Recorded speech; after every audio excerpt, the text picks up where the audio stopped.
Bright Tuty. Every student matters.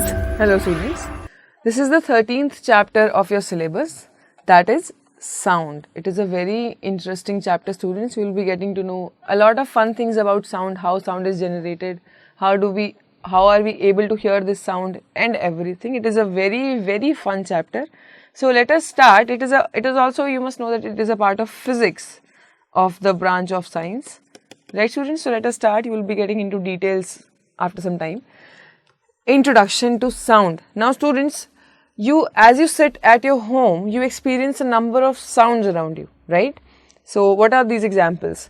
For example, you have the tea kettle in your kitchen, you have this sound of rain, you have the sound of an airplane, you have the sound of a wind chime, then you have the sound of a doorbell, a sound of a bird, and the sound of washing machine. These are some common examples.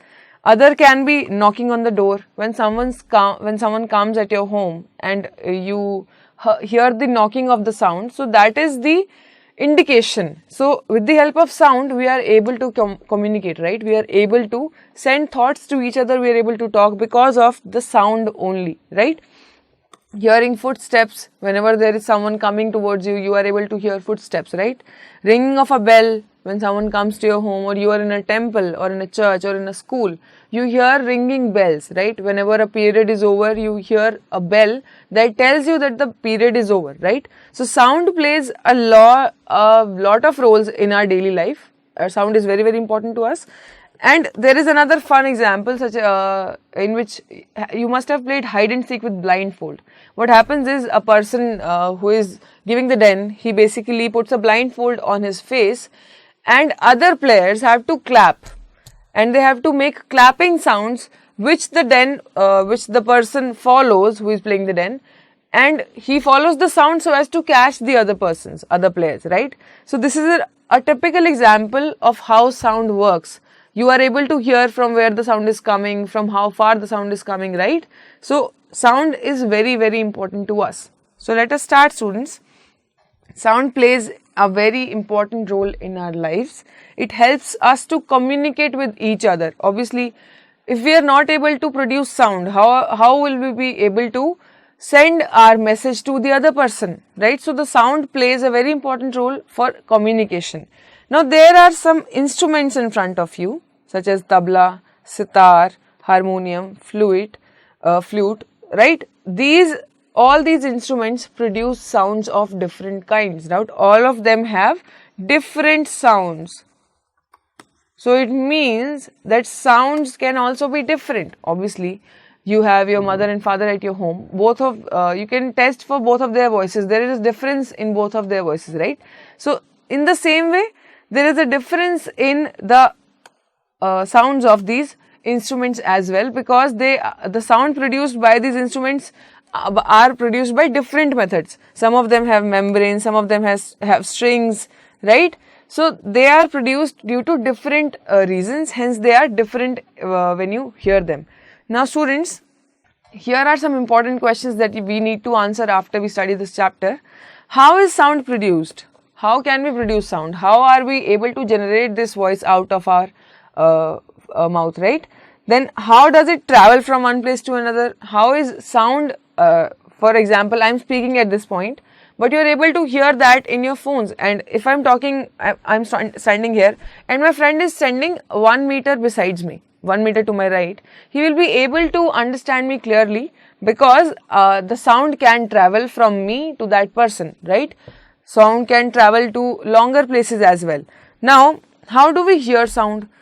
We know that the application of our ears is for hearing sound, but how does that happen? That we are going to study.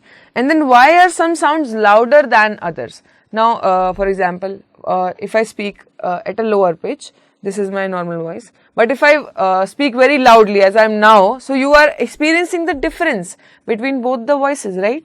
So how are some sounds louder than the others? These are some questions that we are going to answer through this chapter. All of these are very important to understand. So let us start with the first topic, which is sound is produced by a vibrating body. Now students, let us explain this. The statement says that sound is produced by a vibrating body. which means that if there is vibration, there is the presence of sound, right? Without vibration, there is no sound. Let us start. In this picture, you can see that there is a boy with a wooden rod in his hand and he is striking a metal pan, right? What happens? When he strikes the pan, sound is produced, right? The metal produces some sound. Now, what is the second observation? When he strikes the pan and there is sound coming out of it, he touches the pan with his hand and he experiences vibrations. When you touch a vibrating object, when you touch an object which is producing sound, there is some vibration coming out of that object. For example, when this boy touches the pan, he realizes that there is vibrations on these pans. The pan is vibrating very lightly, but it is vibrating. Due to those vibrations only, the sound is being produced. You can also touch your throat. When you speak, try to speak and touch your throat at the same time. You will see that there are vibrations in your neck as well. Due to those vibrations only, you are able to produce sound. So, this is proven that sound is produced by a vibrating body, no matter it is your throat or any other instrument. The sound is produced with the help of a vibrating body only, right? There is another example in front of you. What is happening? You have to take a pencil box. This is the pencil box. The blue colored box is pencil box. Then you have a rubber band, right? This is the rubber band. The red colored band is the rubber band. You have to expand the band and rotate it around and roll it over the pencil box. You have arranged this in this way. Now you take two pencils and you insert these pencils in the area between rubber band and the pencil box, right? Now this is a very tight arrangement. The rubber band is stretched fully. Rubber band is stretched fully. Now what happens next? Basically, you have to pull the rubber band now. You pull the rubber band and then you release it. Pull and release the rubber band. You have pulled it and you are now releasing the rubber band. What happens is sound is produced and clearly you can see the vibrations as well. So what happens is you pull the string, now you have sound is produced and then vibrations are also noticed, right? These are very visible vibrations. Now students, you have to understand that whenever a sound is produced, it is not always possible for you to notice those vibrations by looking at them. You will not be able to look at those vibrations visibly in all the cases.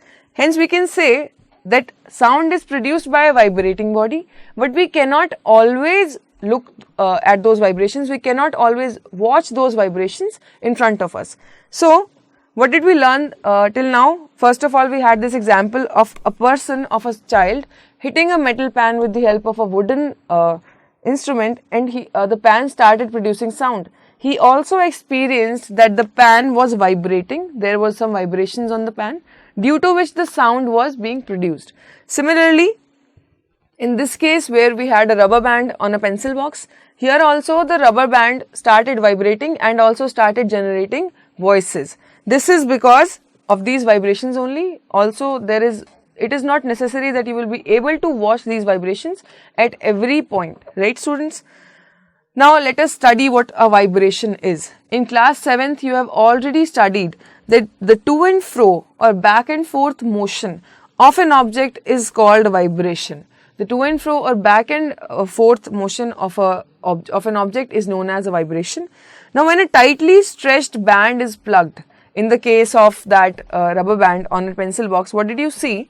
When a tightly stretched band is plugged, it vibrates and produces sound. So both these procedures were acting simultaneously. First of all, the object was vibrating, and secondly, it was producing a sound, right?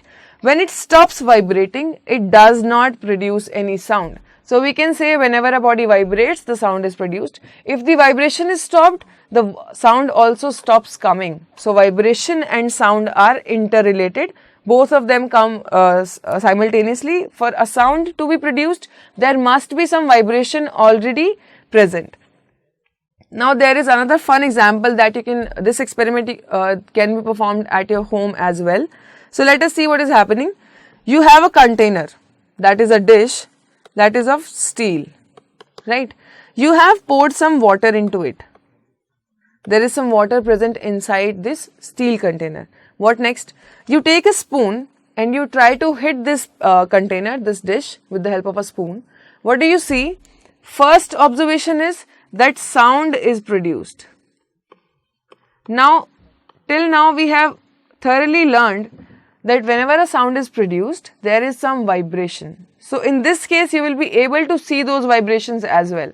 As you have poured some water into the steel container, when you hit the pan with the help of a spoon, there is some water which starts flowing. You can see vibrations in the water. So, what is the second observation? Vibrations in the water. So, students, with this experiment we can prove that whenever a sound is produced, there is some vibration already present. Vibrations only lead to the production of sound. A sound can never be produced without a vibration. We see that a vibrating object produces sound. In some cases, the vibrations are easily visible to us, as in this case, right? But in most cases, the amplitude of these sounds is so small that we cannot see them. The sound waves sometimes have very small amplitudes. So, due to that, we are not able to look at those vibrations. As you can see, you can touch your throat. You know that it is vibrating, but you are not able to see that visibly. You are not able to notice that visibly because the vibrations, the amplitude is not that large. So, that could make it visible. So, students, what did we learn? We learned that sound is produced due to vibration. Now, musical instruments and their vibrating parts. You have numerous musical instruments around you. If you have gone to your music class, you must have seen a number of instruments such as a tabla, a congo, a bongo, a sitar, and many other instruments. All of them have a different kind of sound. Due to why does that happen? This is happening because all of them produce sound with a different kind of instrument. Let us see. This is an instrument known as iktara. You must have seen local artists playing these instruments on roads as well. You can prepare this at your home. It is prepared with the help of a string and a coconut shell. Now, how does this sound is produced from an iktara? Basically, you put it on your hand, there is a string, and you start playing it like a violin. You must have seen a violin as well. There are strings and there is a wooden instrument attached back to it, right? It is not just the string that is producing the sound. You have to learn that the sound is being produced due to the whole instrument, due to the whole musical instrument. There is another example in front of you. This is an earthen pot basically, which has been polished. So, it produces a very good sound which is used for our musical applications. We use it in our songs as well. So, this is an earthen pot. It also produces a sound. And how does it produce a sound? The person basically hits the earthen pot on its surface and the sound is produced. So, when the person hits the earthen pot, the sound waves are present inside the pot as well. Due to that, the sound comes out differently, right? The whole instrument is working behind that sound. Now, this is again a different instrument known as manjira. You must have seen these in temples, or your grandmother might have these. When you clap these manjiras, there is a kind of sound that is produced that is much different than other instruments. It is because of the clapping that you create, the clapping that you do. There is a sound production due to the vibrations of these manjiras and the air present between these both these instruments as well, right? So, these are some instruments. You have to look for some instruments and write the name. For example, we have veena, tabla, we have mridangam, that I will be telling about that to you in this lecture only. We have seen an earthen pot. What did we call it? We call it ghatam. Then we have iktara. So, there are many instruments that you can look for and also look for their sound producing parts, right? Although there is the whole instrument that is involved in producing that sound. Now, there is another fun activity for you in this lecture. You have to take 5 to 6 glasses. In this case, there are 6 glasses, and you have to pour different amounts of water in each glass. For example, here you have 10 ml, then 20 ml, then 30 ml, and so on. 40, 50 and 60. Now, you have different amounts of water in each glass. Now, what do you have to do next? You take a wooden pencil or any spoon. You start hitting all these glasses on their tops, on the brim. So, what happens is a different kind of sound is produced by all the glasses. None of the glass produces the same sound. So what does this tell you? That the sound depends on the amount of water. Basically, students, you were only hitting the glass with the wooden spoon. So if the water is not involved in the sound, then all the glasses should have produced the same kind of sound, right? If the water is not playing any role in the production of sound, so it would not matter. But what did we notice with this experiment is that the sound also depends upon the amount of water, and hence each glass produces different sound. This is what we have learned from this experiment, that the amount of water also plays an important role in the production of sound. So the whole instrument plays a role in the production of sound, right students? So what have we learned till now? That whenever we strike a substance, there is a vibration, and hence due to that vibration, a sound is produced. Now when we plug the string of an instrument like the sitar is an instrument like, I can show you a picture as well. This is sitar, students, let me show you. This is sitar. This longer instrument is sitar. There are strings present on the sitar, right? So let us start about sitar. What am I going to tell you is that, like the sitar, the sound that we hear is not only of that of the string. I just told you a lot many times that the sound produced by an instrument is not only because of the vibrating portion. The whole instrument plays a role in the production of sound. The whole instrument is forced to vibrate, and it is the sound of the vibration of the instrument that we hear. So this is the main concept, that the whole instrument is forced to vibrate, and it is the sound of the vibration of the instrument that we hear. The whole instrument is playing a role, not just the part that you see, that you hit. Similarly, when we strike the membrane of a mridangam, this is a mridangam. You must have heard about a dholak as well. This is kind of a dholak. What happens is, when you strike the membrane of a mridangam, the sound that we hear is not only that of the membrane, but of the whole body of the instrument. So now we have learned how the sound is produced through a body. There are vibrations due to which sound is produced, and hence we are able to hear those sounds. We are not always able to notice these vibrations with our visible eyes, because the amplitude of these sound waves is very, very small, so we cannot always see them, right?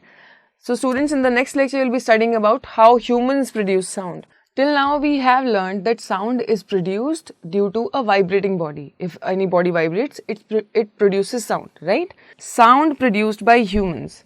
Now students, we are able to talk. You are able to listen to me because I am speaking. I am producing some sounds, right? That is why you are able to listen to me. And also, it is not a constant sound. I am making different sounds which makes you understand what I am talking about, right? The movement of our mouth, the amount of vibrations, the amount of air that vibrates differs in each sentence, right? In each word. That is why you are able to differentiate what I am able to speak, right? Let us see. There is a picture in front of you that is showing that for different alphabets, we produce a different kind of mouth gesture, and due to which a different kind of sound is produced, right?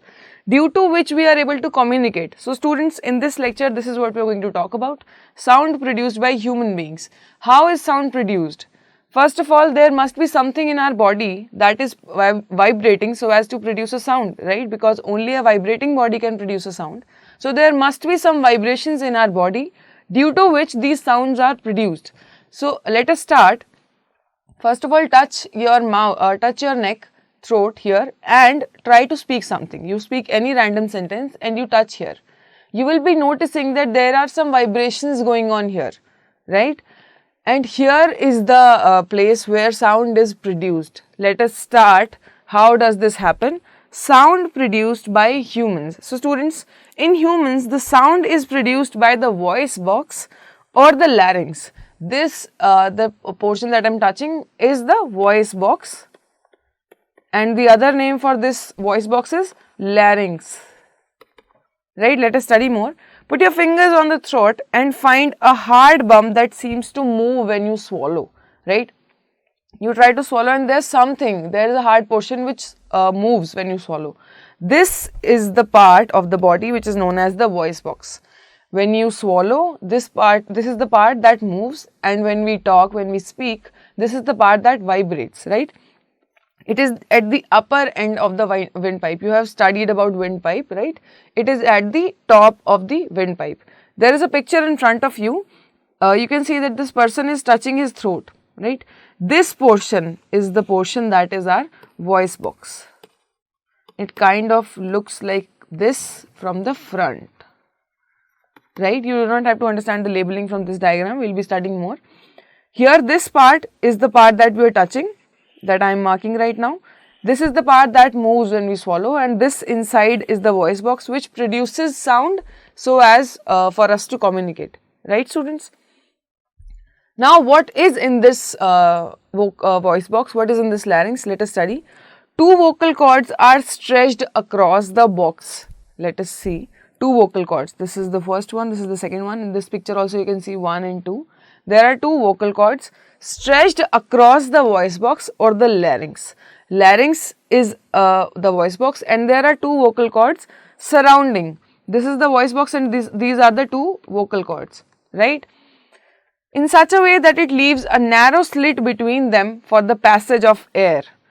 See, there is a narrow slit from which air is passed. This air is the object that is vibrating basically. Due to this air, we are able to speak.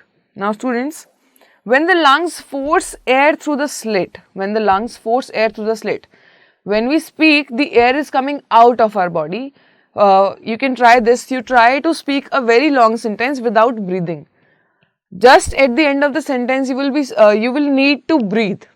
There will be a need to breathe because the air that was present inside you has been consumed in speaking.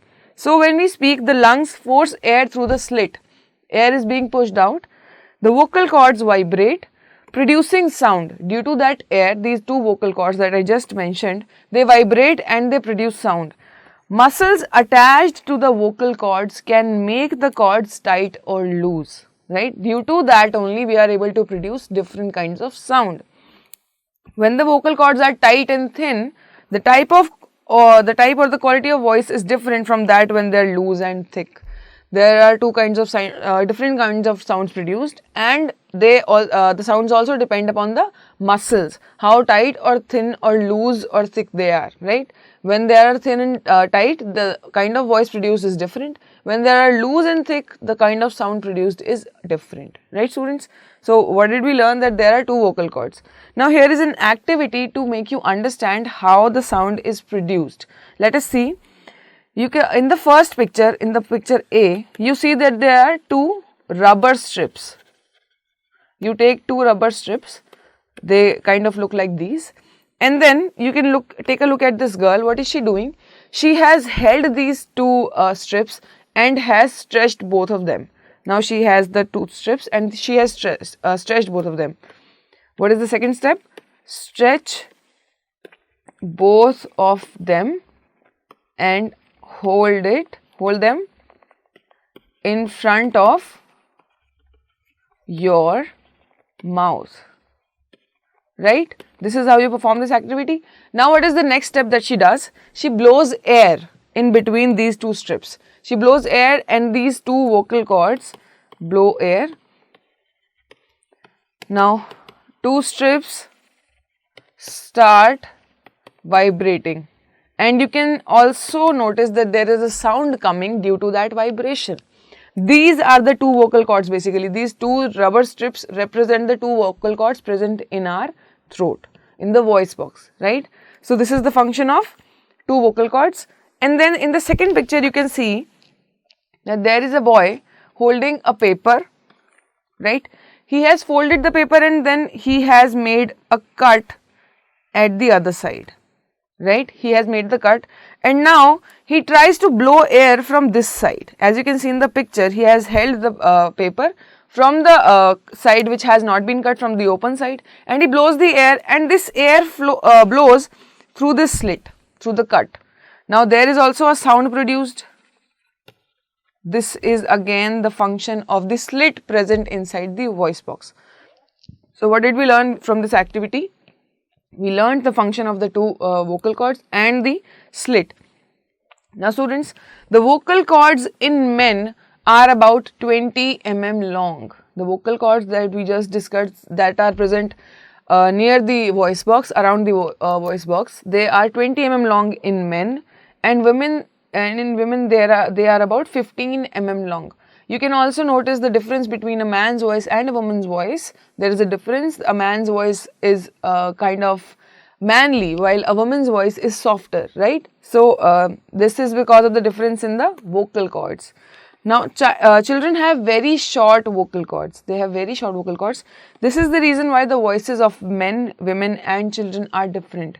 As you can see, the shorter is the vocal cord, the softer is the voice, right? So children have very short vocal cords and hence they have very soft voice. Women have comparatively shorter than men, hence they have softer voice than men. While men have a good length of vocal cord, which is 20 mm, so they have a kind of a harsh voice, right? So students, what did we learn from this topic? We basically understood how the sound is produced from our throat. There is a voice box that is called larynx. We have two vocal cords present near the voice box, and there is a slit in between the voice box, right? When air is pushed out by the lungs, the air passes through the slit and hence the vocal cords vibrate, producing a sound which helps us in talking and produce different kinds of sound, right? This is the major part of our communication. Without speaking, the communication becomes much difficult, right students? So this was all about the voice box. Thank you for your attention, students.